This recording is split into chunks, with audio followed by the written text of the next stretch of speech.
nos encontramos hoy de un modo vivencial, esperando que esta herramienta les ayude a ustedes a hacer más comprensible y accesible la materia. En el primer módulo vamos a empezar entonces a estudiar el texto como lugar de producción y comprensión de significados. Adelante entonces, comenzamos. Y lo primero que tenemos que ver es a qué nos referimos con la palabra texto. En innumerables ocasiones habrán escuchado ustedes esta palabra en la vida cotidiana. Normalmente se la emplea con distintos significados. Generalmente, por ejemplo, en el ámbito escolar, escuchamos hablar de texto para referirnos a los trabajos científicos, a los manuales, a los libros escolares. Y también, generalmente, cuando se usa coloquialmente la palabra, se piensa en una publicación escrita, en un producto que está en un papel. Sin embargo, desde la lingüística, este concepto de texto es mucho más amplio. Abarca toda producción que tiene un sentido, una unidad y una finalidad comunicativa. Así entonces podemos pensar en textos orales y escritos. Podemos pensar también en textos verbales y no verbales, por ejemplo, una obra pictórica o una composición musical.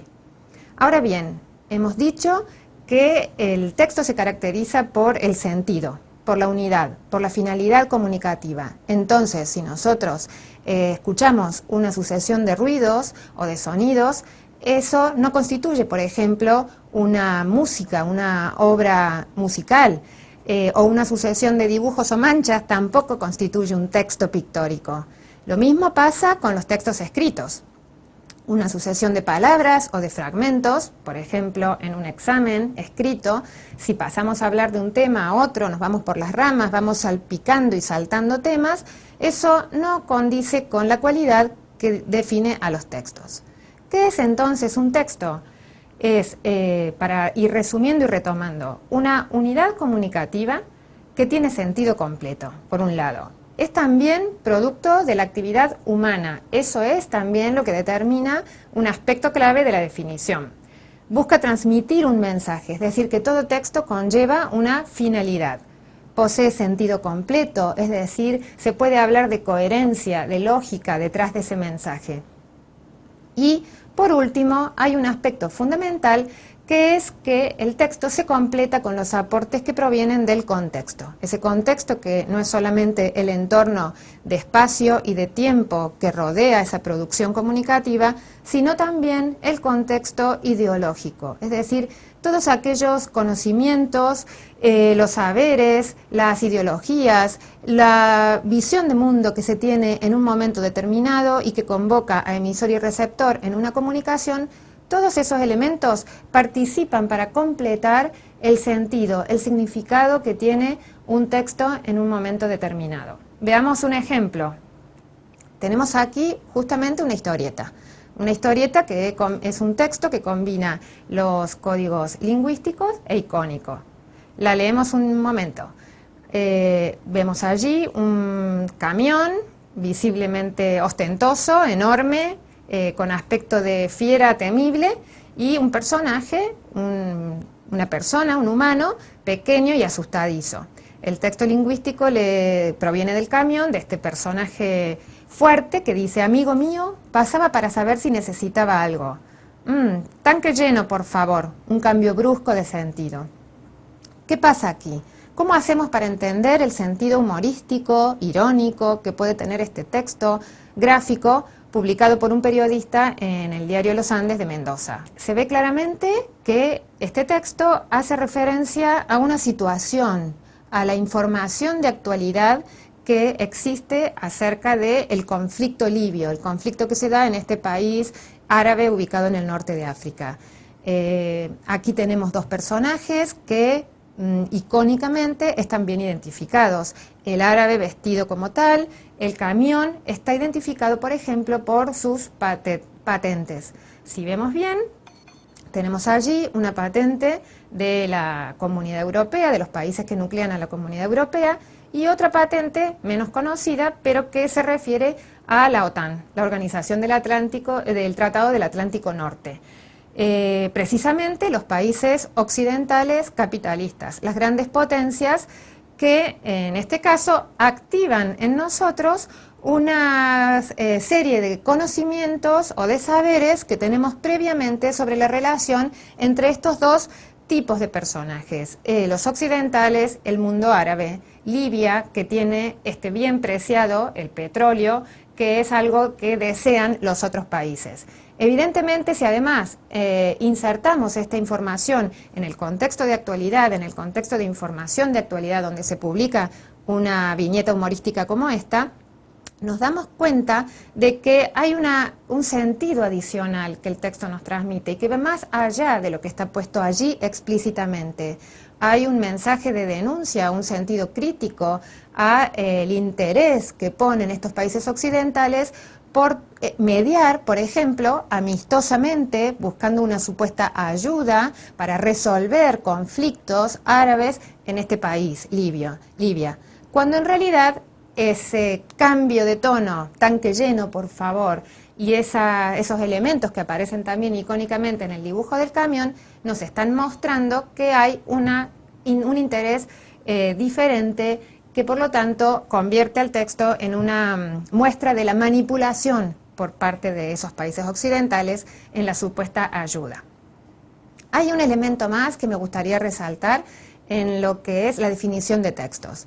Además de la participación del contexto, es muy importante que sepamos que existe un mecanismo muy habitual que es la intertextualidad. Esta sucede cuando el texto cita, evoca a otros textos. Por ejemplo, tenemos esos colmillos que tiene el camión aquí, que no son propios de un camión, pero que citan, evocan, hacen una intertextualidad que activan en nuestra mente con la fiera, con un animal, un tiburón, un león, por ejemplo.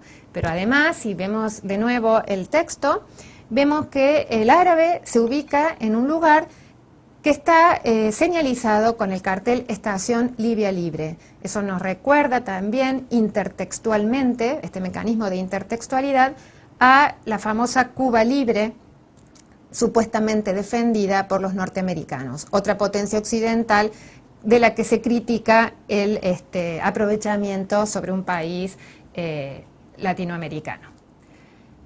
Por lo tanto, vamos a ir avanzando, dejamos este concepto de texto aclarado, para ponernos ahora a ver qué modos de producción textual tenemos nosotros con los que nos vamos a enfrentar en esta vida académica, en la facultad que nos espera.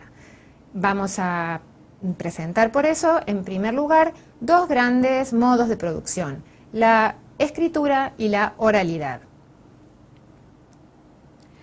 Me gustaría que resaltemos simplemente algunos de los rasgos más importantes que diferencian estas dos modalidades, para concentrarnos después en el discurso escrito, que es el que nos ocupa hoy. En otro módulo veremos más específicamente la oralidad. Entonces, ¿qué pasa con el discurso escrito?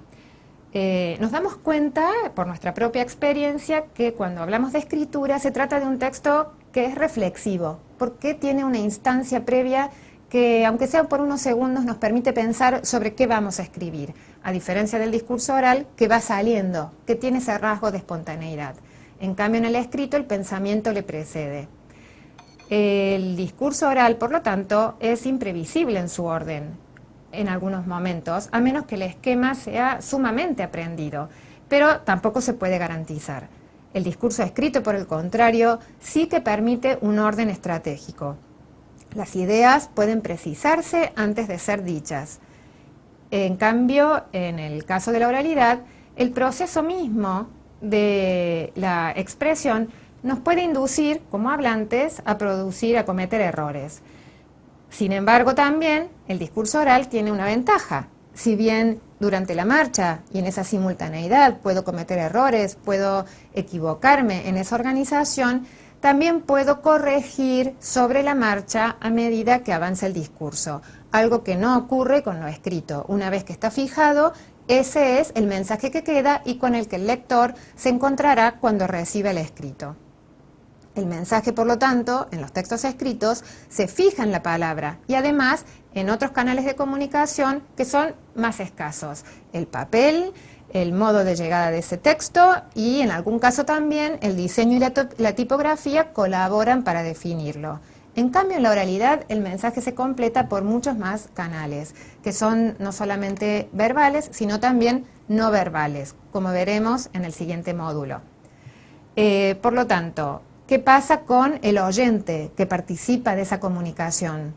En el caso de la oralidad, el oyente es un partícipe en presencia y por lo tanto también puede ayudar a construir simultáneamente el mensaje con sus gestos, con sus miradas, puede ayudar a corregir, incluso señalando al que habla, por ejemplo, que no está entendiendo. Y eso hace que el que habla pueda volver sobre sus pasos y retomar. En cambio, en el texto escrito, el lector solamente puede reconstruir el significado a partir de lo que ya está fijado. Y si algo ha quedado oscuro, si algo ha quedado poco claro o confuso, no hay posibilidades de volver atrás, al menos sobre ese texto. Por lo tanto, para poder aprovechar las ventajas que tiene el texto escrito, que son el tiempo, la posibilidad de organizar y de esquematizar previamente antes de cometer ese tipo de errores o confusiones, y también para poder salir al cruce de las desventajas que tiene la escritura, vamos a ver estrategias para producir textos escritos de manera eficiente. Ya que la escritura es tiempo, tiempo para pensar, tiempo para corregir, tiempo para ordenar, no hay excusas entonces para hacerlo mal. Veamos cuáles son las principales estrategias que podemos emplear para el discurso escrito. Estas las vamos a organizar o concentrar en 3 momentos: estrategias antes de escribir, durante la escritura y después de escribir. De modo que el lector se encuentre con un texto ya perfectamente, que responde perfectamente a los objetivos fijados.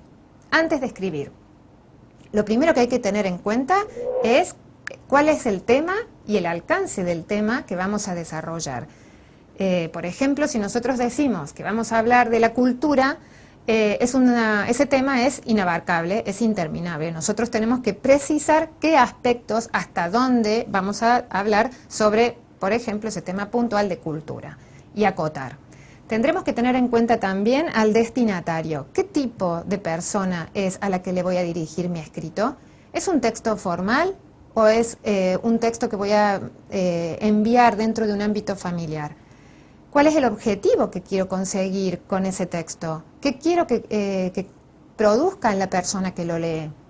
Y también, antes de escribir, tengo que tener presente el contexto en el que ese proceso de comunicación se va a dar. En qué contexto se está presentando este texto y, sobre todo, en qué contexto lo va a leer el que lo reciba. Durante la escritura tengo que vigilar muy bien 2 cosas: la adecuación en el trato, por ejemplo, la relación comunicativa y la corrección a medida que escribo. Pero después de escribir tengo todavía la ocasión de revisar si los objetivos están cumplidos, si hay errores, por ejemplo, por falta de concordancias, por duplicaciones mal elaboradas en las oraciones, o redundancias, reiteraciones que puedo tachar y omitir. También tengo que vigilar si cada frase se entiende de manera unitaria y si el texto avanza de manera organizada y clara. Si hay enlaces, si hay progresión, que van haciendo claro que hacia el final del texto el objetivo está efectivamente cumplido.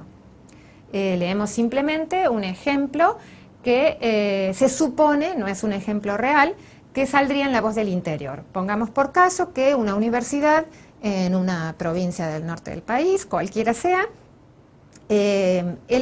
celebra un simposio para fomentar la actividad privada, y ese es el título con el que titula el periódico en cuestión.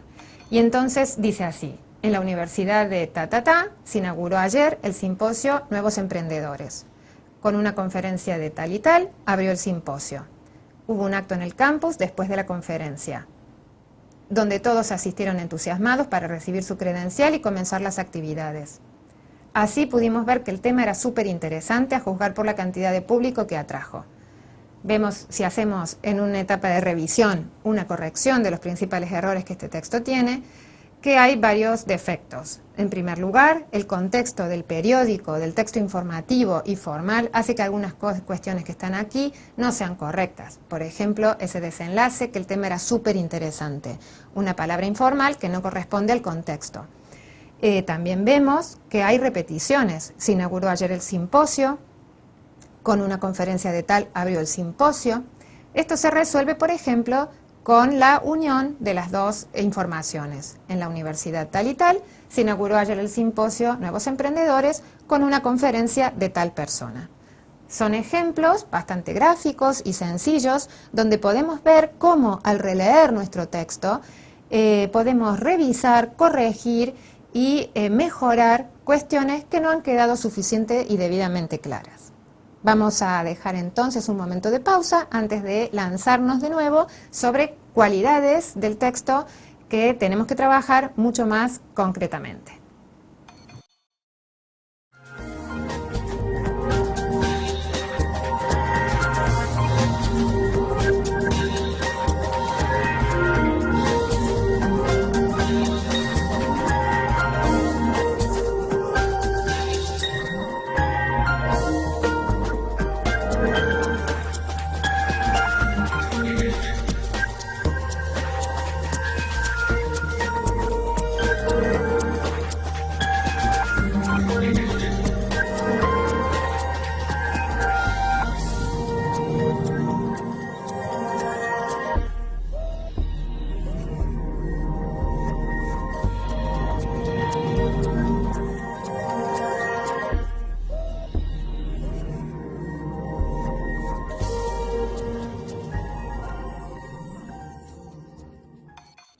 Seguimos entonces definiendo las cualidades más importantes que debe cumplir un texto para ser tal.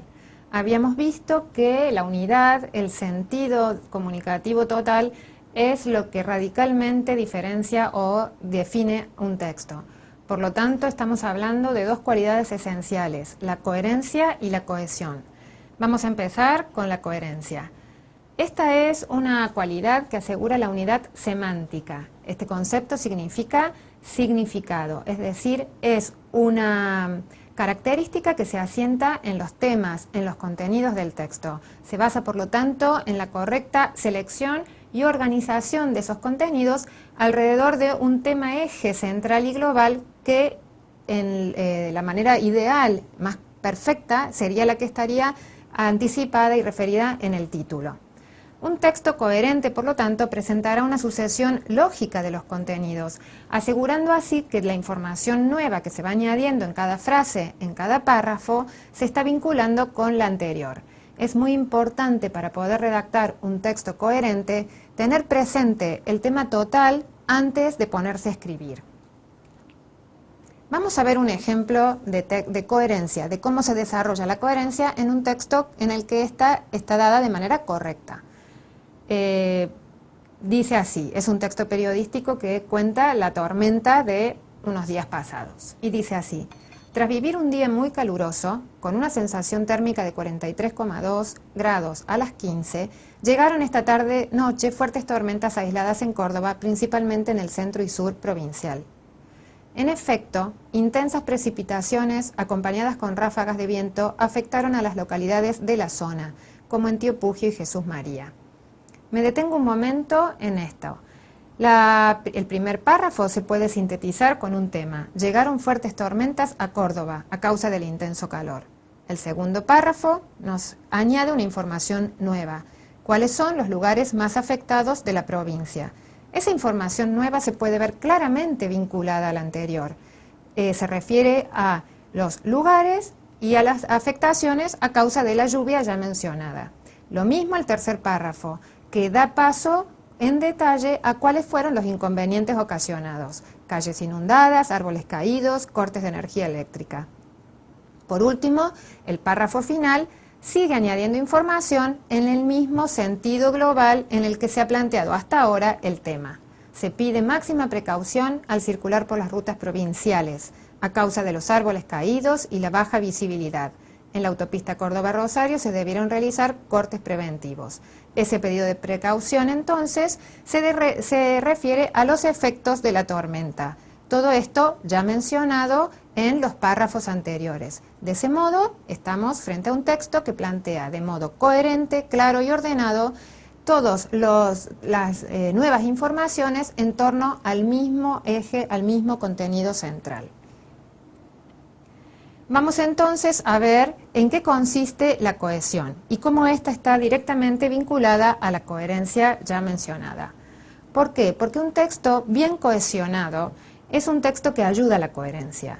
Esa cohesión es la cualidad del texto que asegura su continuidad lingüística, es decir, que enlaza bien una parte con otra, las palabras entre sí, las oraciones bien encadenadas y los párrafos bien sucedidos de manera lógica también. Veamos un ejemplo. A finales de los años 80 del siglo XX se empezaron a desarrollar sistemas de digitalización. En la televisión, esta tiene dos partes bien diferenciadas. Por un lado está la digitalización de la producción y por el otro la de la transmisión. Vemos aquí unos mecanismos lingüísticos que ayudan a cohesionar, a unir y enlazar bien todos los contenidos semánticos de los que se ha hablado.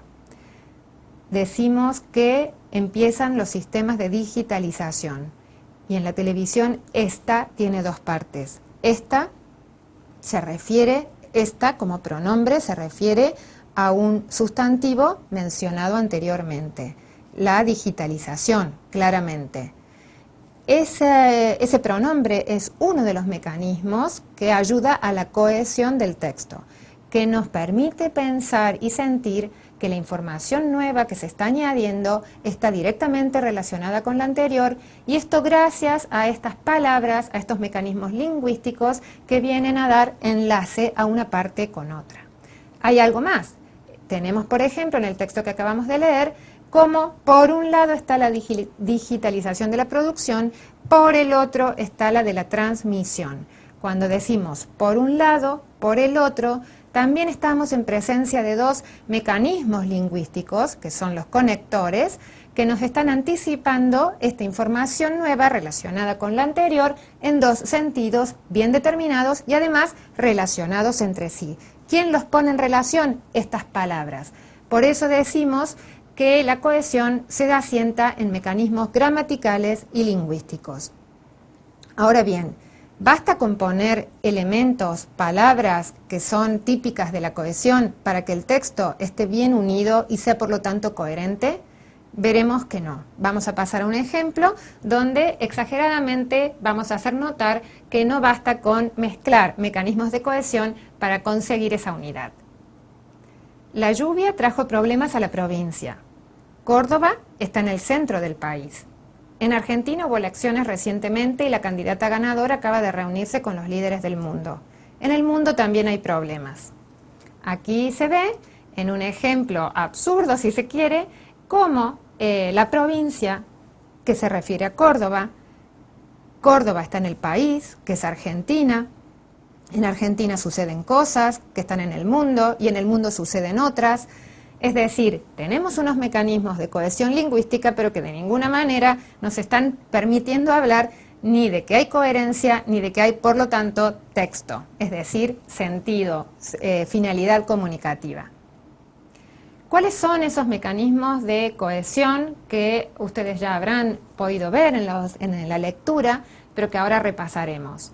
En primer lugar, la repetición, es decir, la posibilidad de volver a retomar las palabras, sea de manera idéntica, literal o a través de sinónimos. Sinónimos que pueden ser semánticamente admitidos como tales o lo que se llaman sinónimos textuales, que son palabras que nosotros podemos entender como referidas a lo mismo, aunque semánticamente no sean propiamente sinónimos. Por ejemplo, si yo digo avenida y digo la Monseñor Pablo Cabrera, aunque no se trata de sinónimos, estamos hablando de lo mismo. A eso se refieren los sinónimos textuales. Además, podemos hablar de repetición cuando podemos entender esa hilación, esa conexión entre dos palabras por conocimiento de mundo también. Por ejemplo, saber que la Monseñor Pablo Cabrera es efectivamente una avenida. Otro mecanismo de cohesión, tal vez el más empleado, es la sustitución. Y esa sustitución se refiere a que las palabras no son repetidas, sino que son cambiadas por otras que son los pronombres. ¿Qué pasa con esto? Cuando los pronombres retoman algo ya dicho, pero el escritor no pone la suficiente atención para asegurar que ese enlace sea del todo correcto, puede producir errores, puede producir ambigüedad. Por ejemplo, si yo digo, Vilma y yo recorríamos el lugar con cautela, pues estaba oscuro. La alarma de su reloj de repente sonó. Un tercer mecanismo de cohesión es la elipsis. Aunque parezca extraño, es también muy usual. ¿Qué es la elipsis? Es ese mecanismo que nos permite hablar de la presencia de lo ausente. Es decir, el texto retoma algo como si ya estuviera dicho, aunque no lo esté diciendo. Por ejemplo, el caso que acabo de nombrar, la Pablo Cabrera o la Monseñor Pablo Cabrera. Está la elipsis del concepto avenida, pero se puede suponer, se puede recuperar.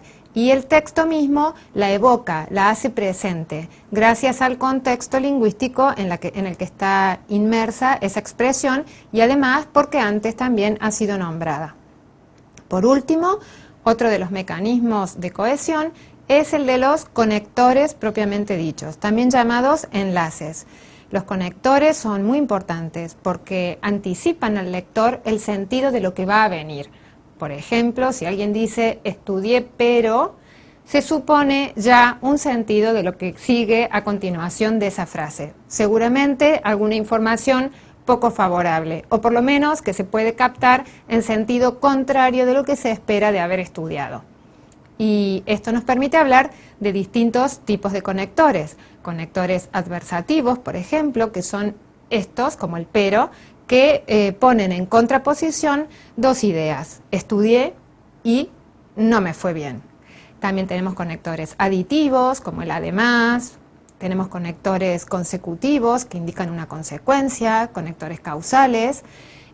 Todos ellos entran en juego en los textos para permitir que la información nueva se vaya hilvanando de manera explícita a través del texto. Vamos a ver un ejemplo. ¿Qué conector enlaza mejor dos partes de la oración? Estaban sentados en sus bancos, la profesora los retó. ¿Qué conector enlazaría mejor estas dos ideas? Si ellos estaban de manera correcta, entonces, si la profesora los retó, la idea es contraria. Sin embargo, por ejemplo,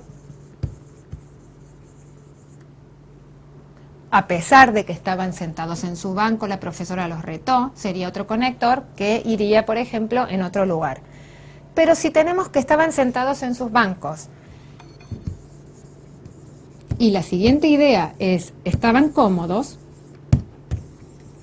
allí tenemos que el conector que debe enlazar estas dos ideas no va a ser adversativo seguramente, sino por lo tanto un consecutivo, uno que indique una consecuencia. Estaban sentados, por lo tanto, en consecuencia estaban cómodos. Así vemos cómo actúan los conectores y cómo son importantes y necesarios a la hora de escribir. Habrá que tenerlos en cuenta en nuestros textos, porque los conectores son de ayuda, de guía, de orientación al lector para ir entendiendo la organización que hemos plasmado para nuestros textos. Pasemos ahora a otro tema, los tipos de texto según su función.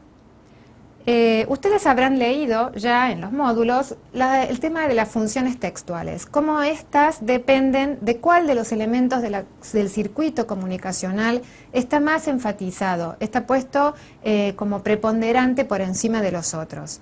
Así tenemos que a partir del circuito comunicacional, con sus 6 elementos principales, emisor, receptor, el mensaje que se produce entre ellos, ese referente, que es el elemento sobre el que el mensaje habla, el código, que es el lenguaje, el sistema en el que el mensaje se expresa, y el canal, que es a través del cual se comunica ese mensaje. Cualquiera de esos elementos puede estar enfatizados, como les decía, en la comunicación, dando lugar a distintas funciones textuales. Aquí en este cuadro vemos un simple repaso del tema que ustedes ya han estudiado. Por ejemplo, si lo que está enfatizado es el emisor, la expresión de sus sentimientos, hablaremos de que la función de ese texto es expresiva. Este tema simplemente es un repaso para centrarnos en lo que nos interesa más aquí, que es los textos referenciales, porque son los textos clave en la vida académica, en la vida profesional y lo que vas a ver con mayor frecuencia en la universidad. Por eso nos vamos a centrar en él. El texto referencial es aquel que está centrado en el referente, es decir, en el objeto del que se habla. Es un objeto externo al texto en sí mismo y tiene la finalidad de informar acerca de él. Si eso es así, los rasgos dominantes en el lenguaje de un escrito referencial serán que presenta mayor objetividad, mayor impersonalidad, es decir, el sujeto no valora, no juzga, no habla de sí mismo tampoco. El vocabulario que se emplee habrá de ser más preciso y riguroso y por tanto también será muy importante la claridad, dado que se debe cumplir el objetivo de informar. Vamos a ver entonces un ejemplo de un supuesto texto referencial escrito en un examen de un alumno de periodismo, no de esta universidad, donde veremos qué errores se cometen en torno a las características de un texto referencial. Leo. El reportaje es un género periodístico que para todos es el mejor. Es recompleto porque combina entrevista, noticia, crónica y todo lo que se te ocurra. Hay de distintos tipos, el de magazine, por ejemplo, y otros que no me acuerdo. Pero es muy importante ese, ya que es bien completo, como que no le falta nada. A mí me parece muy bien que los alumnos tengamos la oportunidad de ejercitar este tipo de trabajos. Bueno, si nos fijamos atentamente y no tan atentamente, saltan a la vista muchísimos errores que tiene este texto para cumplir con esas cualidades de impersonalidad, de objetividad, de rigurosidad y precisión que deben tener los textos formales referenciales. Por ejemplo, no puede definirse de manera imprecisa que el reportaje es un género que para todos es el mejor. Eso no apunta a la definición que se espera en esa primera frase. Es recompleto. El alumno está emitiendo su juicio valorativo y su opinión en un texto donde se le ha pedido una definición, entre otros errores. Si dice, cuando hace la clasificación, que los hay de distintos tipos, lo que se espera después de esos dos puntos es que venga esa clasificación. Y sin embargo, el alumno es impreciso y falto de rigor cuando solamente pone el de magazine, por ejemplo, y otros que no me acuerdo. Ese tipo de expresiones son totalmente inesperadas e inaceptables en un texto de este tipo. Con este ejemplo y con la recomendación de que pongas mucha atención al escribir en textos en esta vida académica que te espera, vamos a ir cerrando así los principales conceptos teóricos del módulo 1.